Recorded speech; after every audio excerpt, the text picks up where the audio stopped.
আওয়ামী লীগের সময়ে সুরঞ্জিত সেন গুপ্ত তাকে কিন্তু তার এপিএসের কারণে সরিয়ে দেওয়া হয়। কিন্তু সবথেকে নিরপেক্ষ সরকার, অভ্যুত্থানের সরকার, সেই সরকারের উপদেষ্টাদের এপিএস, পিও তাদের বিরুদ্ধে অভিযোগ, কিন্তু সেই অভিযোগের কাঠগড়ায় কিন্তু উপদেষ্টারা পড়ছেন না, ন্যূনতম তদন্ত হচ্ছে না। এমনকি উপদেষ্টারা নিজেই তার এপিএসকে নিয়ে ক্লিন সার্টিফিকেট দিচ্ছেন, যেখানে তদন্ত হওয়ার কথা, দুদক তদন্ত করবে বা সরকার তদন্ত করবে বা আপনার ওই মন্ত্রণালয় তদন্ত করবে, কিন্তু সচিবের বক্তব্য কি শুনলেন? তিনি বললেন যে আমরা এই বিষয়ে ভাবছি না, তদন্তের বিষয়ে আমাদের উদ্যোগ নাই। তার মানে কি? তার মানে আওয়ামী লীগের আমলেও ওই আপনার সুরঞ্জিত সেন গুপ্তকে সরিয়ে দেওয়া হয়েছে, কিন্তু এখন সেই বিষয়ে আসলে কোন উপদেষ্টাকে এই সরকার সরিয়ে দিবে, ডক্টর মোহাম্মদ ইউনূস সরিয়ে দিবে, এটি আসলে কল্পনা আমরা করতেই পারছি না। কারণ ওই যে তারাই তো আসলে ডক্টর মোহাম্মদ ইউনূস বা অন্যান্যদের নিয়োগ দিয়েছেন। সুতরাং যে বা যিনি আপনাকে নিয়োগ দিলেন তার সাথে তো আপনি বেইমানি করতে পারবেন না।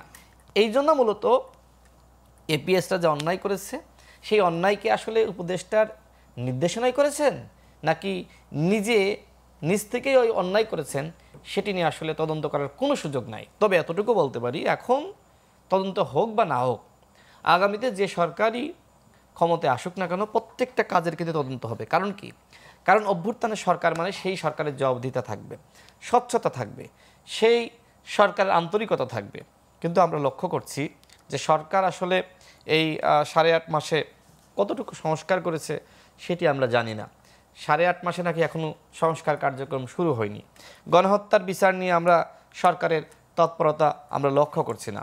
আমরা শুরু থেকেই, একদম শুরুর দিন থেকে আমরা বলেছি যে আপনি যদি একটি ট্রাইব্যুনালের মাধ্যমে বিচার 10 বছরে করতে পারেন, তাহলে 10টি যদি হয় তাহলে 1 বছরে।